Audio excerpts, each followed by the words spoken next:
Welcome to Medina, or Al-Medina Al-Munawwara, the Radiant City. This place glows with history and spirituality. It's a cornerstone of faith, drawing people for spiritual journeys and rich culture. We'll explore iconic mosques, bustling markets, and hidden gems. This journey is for the soul, the mind, and even your Instagram feed. Let's discover Medina.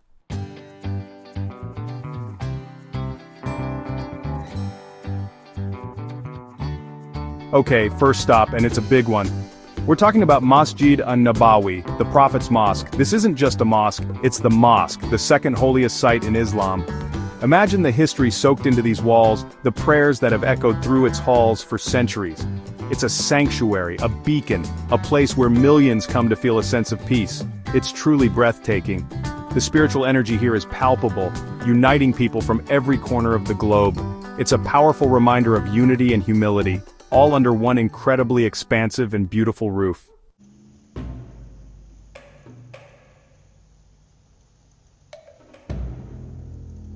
So, let's talk about this Rawda. What exactly is it?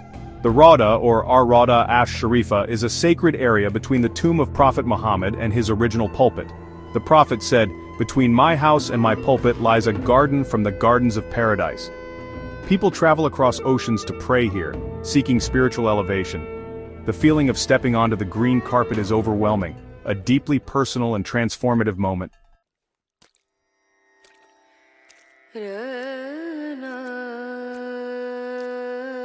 Beyond the prayers, visitors to Masjid an-Nabawi give salam to Prophet Muhammad. In Islamic tradition, prophets are considered alive in their graves. Sending peace and blessings is a cornerstone of Muslim faith.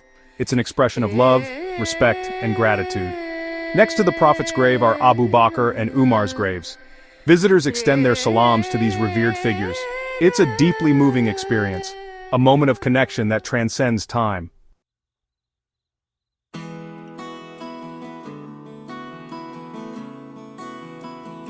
Alright, moving on from the grandeur of Masjid an-Nabawi, we arrive at Masjid Quba.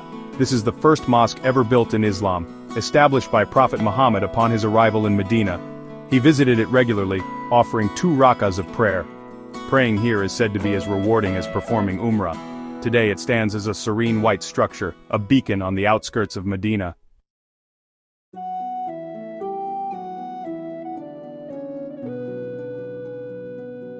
Next up on our historical tour is Masjid Qiblatain, the Mosque of the Two Qiblas. This mosque marks the spot where the Qibla changed mid-prayer from Jerusalem to Makkah. Imagine the congregation turning in unison, a powerful moment of faith and obedience. Today it stands as a testament to this historic event.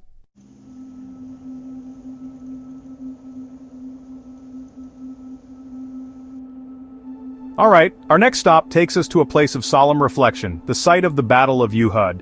This isn't a mosque, but it's an incredibly significant historical landmark in Islamic history, located at the foot of Mount Uhud. Visiting here is a more somber experience, as it's a place where early Muslims faced a severe test, a place of bravery, sacrifice, and profound lessons. You can see the imposing Mount Uhud, which the Prophet Muhammad famously said, "Uhud is a mountain which loves us, and we love it." That alone tells you the deep connection he had with this place.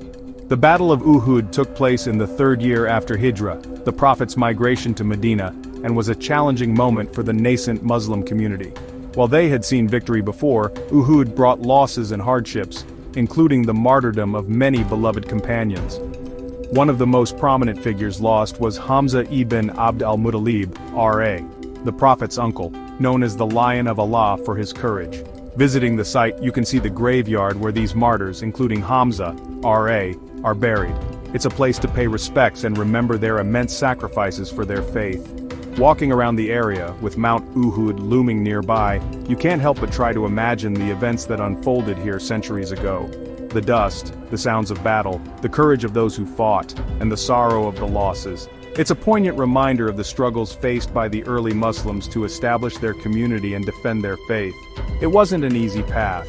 The site encourages reflection on themes of perseverance in the face of adversity, the consequences of decisions made in critical moments, and the unwavering faith of those who laid down their lives. The Battle of Uhud, despite its hardships, offered crucial lessons that are still studied and reflected upon by Muslims today. Lessons about obedience, unity, and the wisdom behind divine tests. So a visit here isn't just a history lesson, it's a spiritual one. It's about honoring the memory of those who came before, understanding the trials they endured, and drawing strength and inspiration from their example. It's a quiet, contemplative space that encourages you to think deeply about the foundations of faith and the price that was paid for it. It's a truly humbling experience.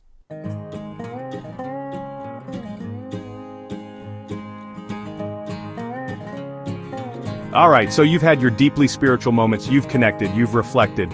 Beautiful. But let's be honest, what's a trip without a little retail therapy, Medina style?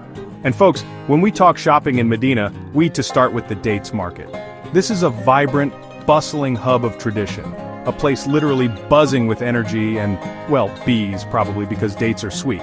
Now if dates were celebrities, Ajwa dates would be the Beyoncés of the bunch. The Prophet Muhammad, peace be upon him, was reportedly a big fan, and if it's good enough for the Prophet, it's good enough for me. They're dark, soft, uniquely sweet, and some even say they have healing properties. But hold on, don't think Ajwa is the only player in the game. You've got your Safawi, your Mabroom, your Sagai, each with its own personality, its own unique flavor profile, its own texture. It's a whole universe of dates, people.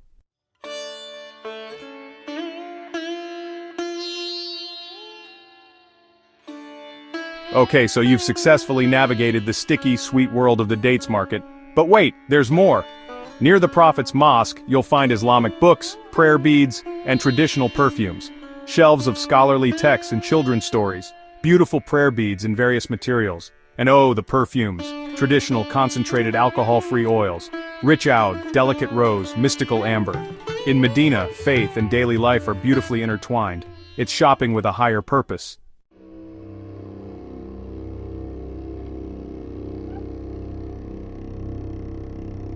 Now let's talk about the art of the souvenir. Picking up gifts and souvenirs is a big part of the experience for many. It's about sharing a piece of the blessing, a token of remembrance for loved ones back home. The range is vast, from simple, heartfelt items to more elaborate keepsakes. It's a way of saying I thought of you in this sacred space. And let's be real, it's also a great way to score some brownie points with your mom.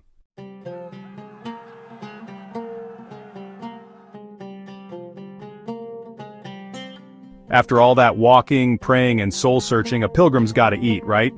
Medina doesn't just feed your soul, it throws a feast for your stomach too. Our first stop is the mighty kabsa. Kabsa is a symphony of flavors, a fragrant mountain of rice, tender meat, and spices. It's a dish designed for sharing, for community. Each grain of rice is infused with exotic spices. It's hearty, satisfying, and a cornerstone of Arabian hospitality.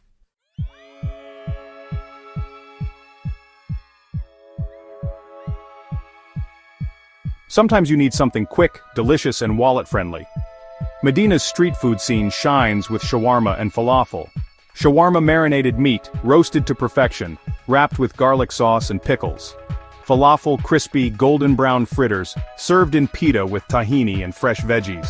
These quick bites are an essential part of the Medina experience.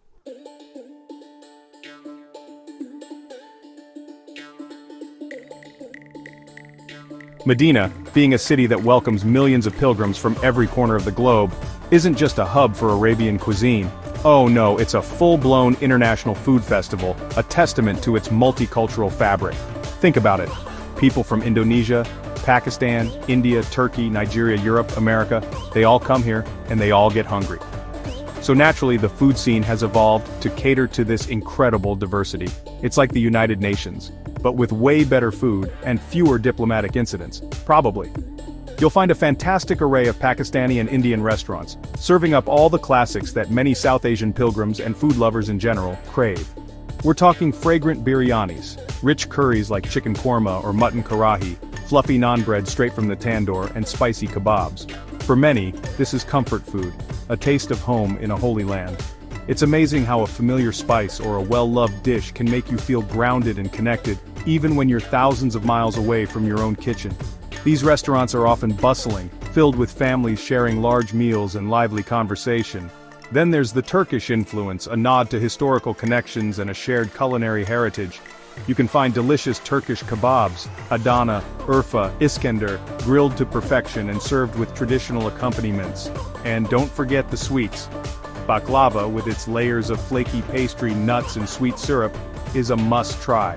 Pair it with a strong, aromatic Turkish coffee, and you've got yourself a perfect end to any meal. It's a little piece of Istanbul, right in the heart of Medina, offering flavors that are both familiar and distinctively Turkish. This incredible variety means that no matter where you're from, or what your taste preferences are, you're likely to find something delicious and satisfying in Medina.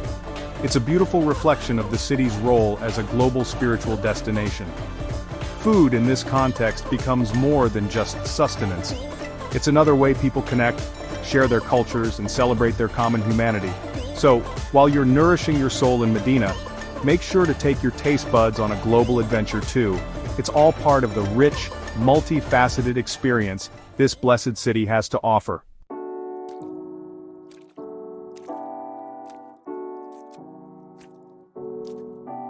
So, you've immersed yourself in the spiritual intensity of the Prophet's mosque, you've navigated the bustling markets, you've eaten your weight in kabsa and dates.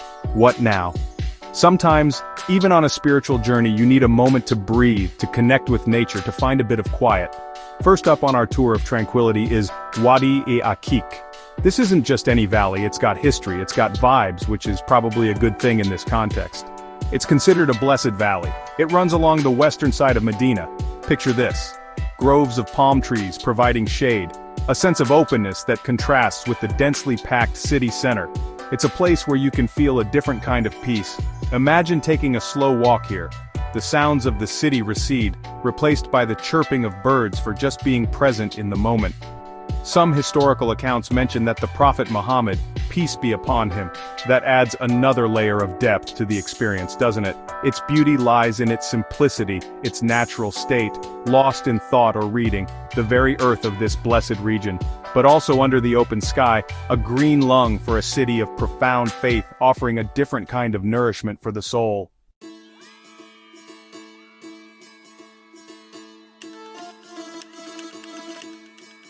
We've talked about buying dates, we've talked about eating dates, but have you ever thought about going to the source? On the outskirts of Medina, you can visit a date farm. It's like going backstage at a concert, but instead of rock stars, you meet the majestic date palm trees. It's a sweet escape from the city bustle, offering a peaceful, educational, and delicious experience.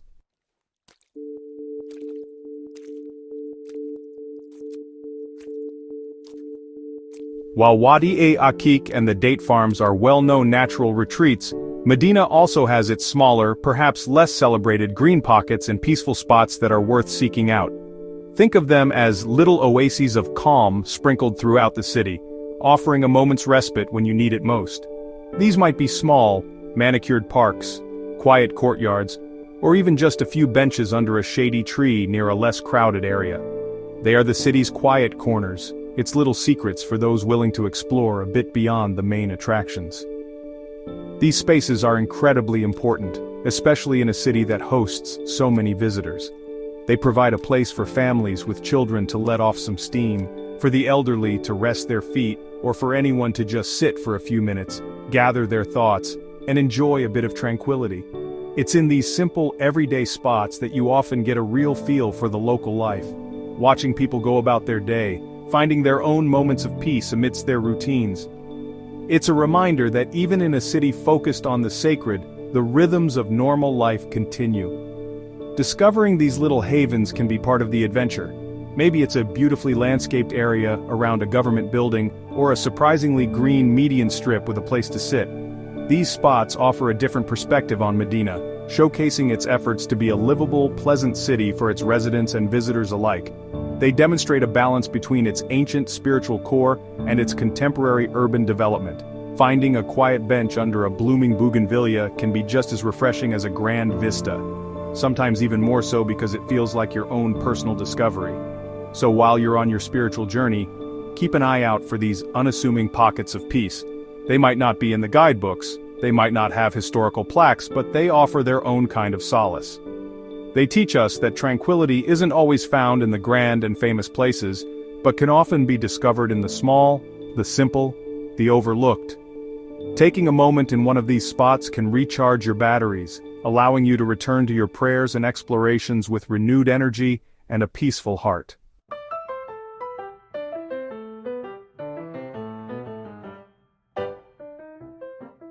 Alright, so you've made it to Medina, city of peace, tranquility, and occasionally a chorus of "Are we there yet?" from the back seat. Yes, even on a spiritual journey, kids are still kids. So what do? Thankfully, some hotels in Medina have play areas for kids. These areas are perfect for kids to burn off energy, and for parents to get a moment of respite.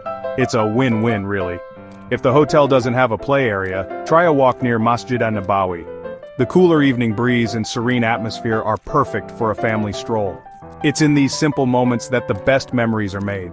The kids might not remember every historical fact, but they'll remember the feeling of being there.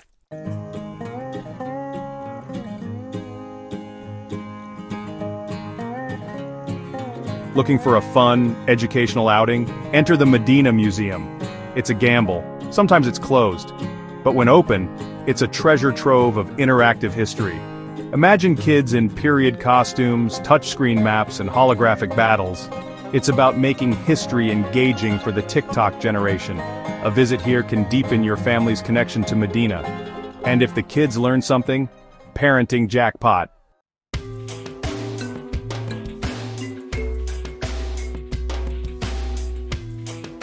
Beyond scheduled activities, there's a world of engagement in Medina that doesn't come with an entry fee. Just find a spot and watch. The diversity is astounding. Families from all over the world gather here. It's a living tapestry of humanity. Encourage kids to notice details. It's about finding the extraordinary in the ordinary. These moments create a strong bond with Medina.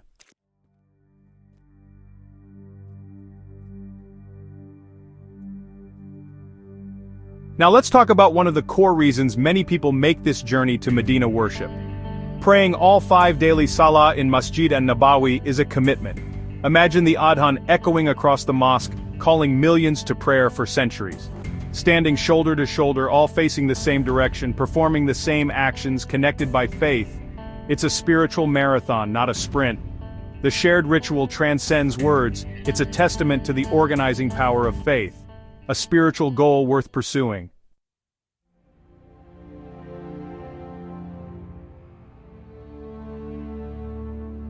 Beyond the structured prayers, spending time in Masjid an-Nabawi offers a unique environment for other acts of worship, like reading the Quran.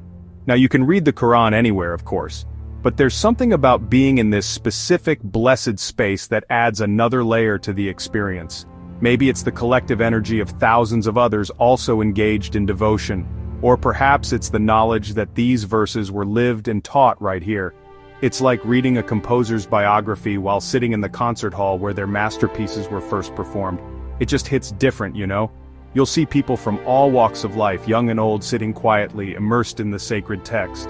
Some are reciting softly, their lips moving in a gentle rhythm. Others are deeply engrossed in study, perhaps with a commentary open beside them.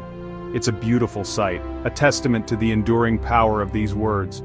Whether you're a fluent Arabic speaker or reading a translation, the act of engaging with the Quran in this setting can be incredibly profound.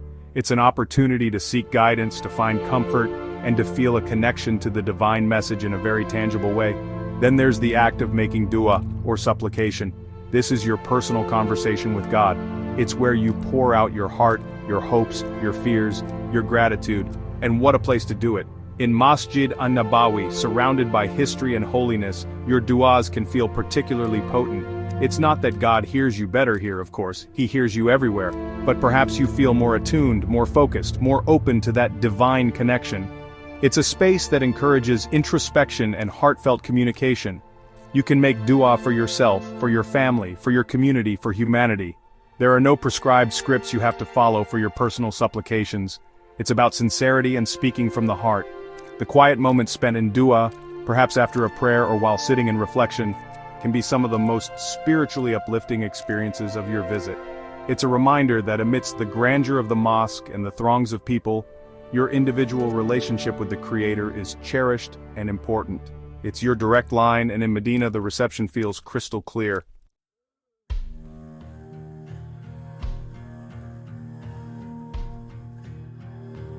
Worship in Medina isn't just about the rituals, it's also about reflection, particularly on the good teachings of Prophet Muhammad.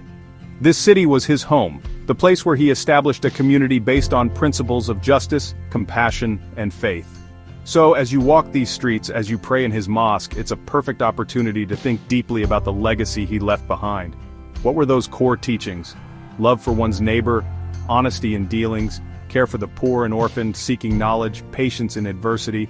These are timeless values, and it's fascinating, isn't it, how teachings from over 14 centuries ago can still resonate so powerfully today. In a world that often feels chaotic and divided, these principles offer a blueprint for a more harmonious existence. Think about it, emphasizing kindness, discouraging gossip, promoting forgiveness. These aren't just religious ideals, they're fundamental to building a decent society anywhere, anytime. The challenge, of course, is not just to admire these teachings, but to try and embody them in our own lives long after we've left Medina. This reflection can be a very personal and profound part of your worship. It's about connecting the historical figure of the Prophet with the ethical and moral guidance he provided. How can his example inform your actions, your choices, your interactions with others?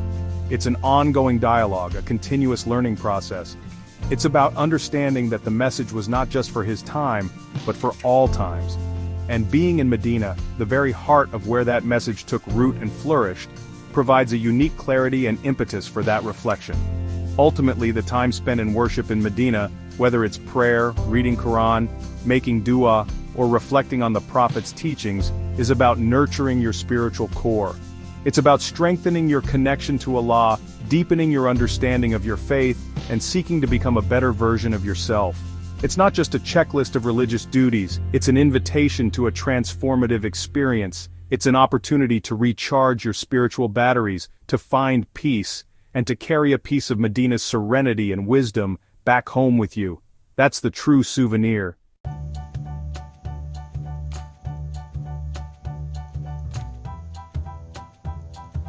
And just like that, our whirlwind tour of the incredible city of Medina comes to a close. Phew! We've walked through the Prophet's mosque, explored ancient sites, tasted delicious dates. I hope you're not too hungry after that food chapter, and hopefully, felt a little bit of the magic that this place holds. We sincerely hope you found this guide helpful, whether you're planning your own spiritual journey or just curious about one of the most significant cities in the Islamic world. It's a place that really does offer such a unique, almost indescribable blend of deep spirituality and vibrant living culture. You see, Medina isn't just a collection of historical landmarks or religious sites. It's an experience that touches your soul. It's the call to prayer echoing in the pre-dawn stillness. It's the warmth of shared smiles with fellow pilgrims from across the globe. It's the taste of ajwa dates that somehow feel more special here. It's a city that invites you to slow down, to reflect and to connect with history, with faith, and with a global community. It's a journey that stays with you, long after you've departed its blessed grounds, leaving an imprint on your heart.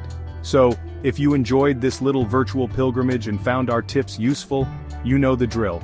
Go ahead and hit that like button. It's like giving a virtual high five. Share this video with your friends, your family, anyone who might be dreaming of Medina or just loves to explore new cultures.